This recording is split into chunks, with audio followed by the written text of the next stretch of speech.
Assalamualaikum warahmatullahi wabarakatuh. Selamat pagi menjelang siang pada siswa-siswi baru SMK Bina Kusuma. Hari ini Bapak memberikan materi tentang sadar hukum. Sebelumnya mungkin Bapak ingin memperkenalkan diri, walaupun kemarin sudah kita ketemu di rapat orang tua. Nama Bapak Budi Permadi, kemudian Bapak di sekolah sebagai Wakasek siswaan, kemudian mengajar bahasa Inggris dan PAI yang nanti akan mengajarkan kamu di kelas ataupun daring. Untuk hari ini kegiatan PLS materinya adalah sadar hukum. Yang mudah-mudahan kalian bisa menyimak, kemudian nanti di akhir pertemuan ada tugas-tugas yang Bapak berikan dan itu kalian harus menyelesaikan tugas tersebut. Baiklah, kita mengawali tentang dua kata ini. Apa itu sadar hukum? Yang pertama adalah sadar, artinya bahwasanya sadar ini datangnya dari hati seseorang dan bukan karena paksaan. Maka ketika seseorang menginginkan sesuatu, maka dia dalam keadaan sadar. Kemudian hukum, apa itu hukum? Adalah sebuah aturan yang dibuat oleh manusia, baik itu oleh yang lebih tinggi negara, kemudian lebih kecil juga yang berhubungan dengan kita di sekolah, yaitu tata aturan. Maka sadar hukum di sini yang mana kenapa diberikan kepada kalian untuk memahami tentang bagaimana kita sebagai siswa, khususnya kalian kelas 10 yang sudah bergabung di SMK ini, memahami tentang kesadaran melakukan sesuatu perbuatan yang berhubungan dengan hukum. Nah, kenapa kita ataupun Indonesia ini menganut negara hukum? Jadi Indonesia adalah negara hukum. Artinya setiap orang yang ada di Indonesia harus mentaati dan melaksanakan aturan hukum-hukum tersebut, supaya setiap orang tidak berbuat ataupun melakukan perbuatan seenaknya sendiri. Dan apabila sudah terbentuk hukum, maka kita akan menyadari dan berbuat sesuatu itu, melakukan perbuatan itu tidak sewenang-wenang. Contoh tentang mungkin hukum apa yang ada di Indonesia, banyak aturan-aturan. Pertama, tentang kita tidak boleh menghina seseorang. Ada hukum yang namanya hukum pidana, ada namanya hukum perdata, ada namanya hukum perkawinan atau hukum munakahat, ada yang namanya hukum waris. Nah, itu semua diatur oleh negara yang berdasarkan itu semua kepada hukum Islam. Pertama mungkin tadi ada yang namanya hukum pidana. Pemerintah membuat suatu hukum dan ini harus dilaksanakan oleh setiap penduduk yang ada di desa. Apa itu hukum pidana? Yaitu hukum-hukum yang berkenaan dengan suatu perbuatan kejahatan. Contoh mungkin pembunuhan, pencurian, kemudian pelecehan, apapun itu. Maka ketika seseorang melakukan perbuatan itu dan dia melanggar hukum itu, maka dia dikenakan pidana. Jadi pidana itu berhubungan dengan suatu perbuatan kejahatan. Nah, sedangkan hukum perdata di Indonesia adalah yaitu tentang bagaimana hukum ini mengatur kehidupan tentang perbendaharaan. Contoh apabila ada sengketa tanah, apabila ada sengketa perkawinan, apabila ada sengketa jual beli. Nah, itu masuknya ke dalam hukum perdata. Nah, selanjutnya ada lagi hukum munakahat atau hukum perkawinan. Maka perkawinan seseorang itu sudah diatur. Bagaimana sih hukumnya perkawinan itu? Dan itu ada hubungannya dengan hukum waris, tentang hukum anak, kemudian hak anak pada orang tua, bagaimana kewajiban orang tua kepada anak, itu diatur dalam hukum waris. Nah, maka ke dalam sub lebih kecil, artinya di situ kenapa disebut sadar hukum? Maka kita harus sadar bahwasanya kita hidup di Indonesia itu menganut tentang hukum yang mengatur semua aspek kehidupan, dan semua warga Indonesia wajib mengikuti tata aturan hukum tersebut. Nah, kenapa ada aturan? Supaya semua penduduk di Indonesia bisa saling menghargai, kemudian bisa saling menghormati, dan tidak berbuat sewenang-wenang. Jadi kita tidak boleh, artinya ketika kalian itu tidak boleh menghina. Bahaya ketika kita menghina seseorang apalagi fisik, maka nanti kalian akan dikenakan hukum. Itu. Apa itu? Hukum tentang penghinaan. Bisa jadi itu hukum pidana.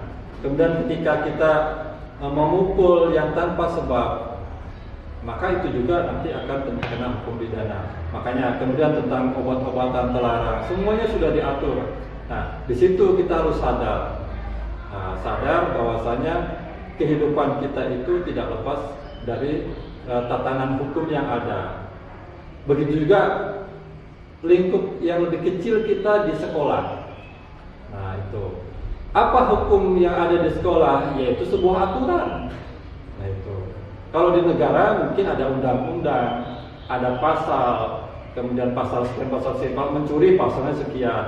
Kemudian kalau pembunuhan pasal sekian. Nah, tapi kalau di sekolah kita lebih kecilkan kembali sub itu, ya tentang keadaan ataupun keadaan siswa.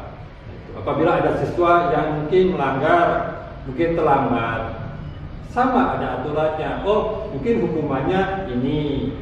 Kemudian kalau ada siswa yang mungkin tidak menggunakan seragam, kalian mungkin suatu saat ketika kita sudah normal tidak menggunakan seragam yang ditentukan, oh ada hukum. Nah, hukumnya mungkin sesuaikan dengan keadaan. Tidak mungkin kalian dihukum dengan sesuatu yang sangat berat. Mungkin hukumannya bisa pertama peringatan dulu, kemudian kedua kalau masih saja melanggar mungkin diberikan surat peringatan kedua dengan mungkin diberikan arahan atau omongan.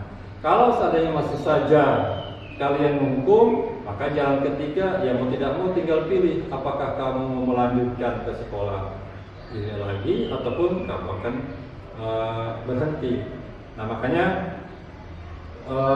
ini penting buat pembelajaran buat kalian yang akan sekarang menginjak di kelas 10 SMK. Kemarin kamu di SMP ataupun MTS yang mungkin masih pemikirannya belum terbuka, kemudian masih dalam tahap mungkin bisa jadi menginjak kepada remaja. Nah, sekarang kamu di 10 SMK harus bisa menjadikan diri kamu lebih dewasa. Kalau kemarin mungkin di SMP atau di MTS kamu bisa seenaknya mungkin datang terlambat, kemudian ke guru tidak sopan ataupun. Nah, sekarang kita ganti, kita rubah.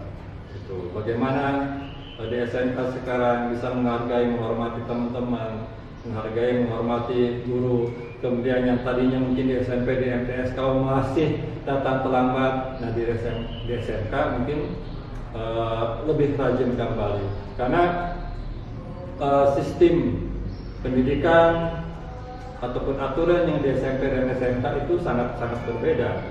Nah, itu di SMK mungkin lebih tinggi levelnya, mungkin lebih tinggi sanksi daripada yang ada di SMP. Kemudian dalam taraf penyampaian pun itu berbeda dengan SMP. Nah, Maka sadar hukum di sini adalah kenapa kita harus sadar tentang hukum? Semuanya untuk kepentingan kita bersama, khususnya kepentingan kita pribadi. Artinya kalian juga dilindungi oleh hukum. Nah, itu. Jadi tidak bisa sembarangan orang menyakiti kamu, tidak bisa sembarangan orang untuk berbuat sewenang-wenang sama kamu. Itu tidak bisa sembarangan orang itu berbuat sesuatu hal yang merugikan kamu. Nah, maka di Indonesia itu ada payung hukum yang sudah ditentukan dan ada pelaksananya. Mungkin dari pihak kepolisian, nah itu ya, kemudian dari pihak keamanan. Nah, itu yang melakukan hukum-hukum tersebut, yang mengeluarkan hukum tersebut, yang menindak, dan kita sebagai masyarakat harus melaksanakan aturan itu. Contoh, ketika mungkin kita berkendara naik motor, maka sudah ada aturan. Pertama, usia, gitu ya, tidak boleh di bawah 17 tahun dan harus memiliki SIM. Nah, jadi kalian kalau sekarang ke sekolah nanti suatu saat kita sudah kondusif, maka sebetulnya ketika masih siswa itu tidak boleh bawa motor, dan itu sebetulnya sudah melanggar hukum. Tapi dikarenakan karena keadaan kondisi yang sangat darurat, tidak mungkin kamu jauh kemudian tidak ada kendaraan umum dan berjalan kaki, maka dibolehkan, tapi harus dengan berhati-hati. Tapi tetap menggunakan standar keselamatan. Contoh, menggunakan helm, menggunakan jaket. Kemudian kalau sekarang kondisinya COVID seperti ini, yang menggunakan masker dan semuanya lengkap. Begitu juga dengan aturan sekarang nih, COVID-19. Pemerintah berikan sebuah aturan-aturan. Barang siapa yang melanggar, maka dia dikenakan hukum. Maka sebelum kita ditindak hukum, maka kita harus sadar, oh iya, kita sekolah sekarang kenapa menggunakan sistem daring ini? Karena kita taat hukum. Itu Dinas Pendidikan itu menyampaikan kepada sekolah-sekolah sejak SMK bahwasanya untuk saat ini kegiatan di sekolah belajar yang diawali dengan PLS itu menggunakan daring dalam jaringan. Anak-anak tidak boleh hadir di sekolah, dan itu harus ditaati oleh setiap sekolah. Kalau sekolah ini melakukan tatap muka tidak sesuai dengan aturan dinas, maka sekolah pun akan nanti kena sanksi hukum. Nah, makanya seperti itu. Nah, sekarang kita tinggal bersabar, kita laksanakan.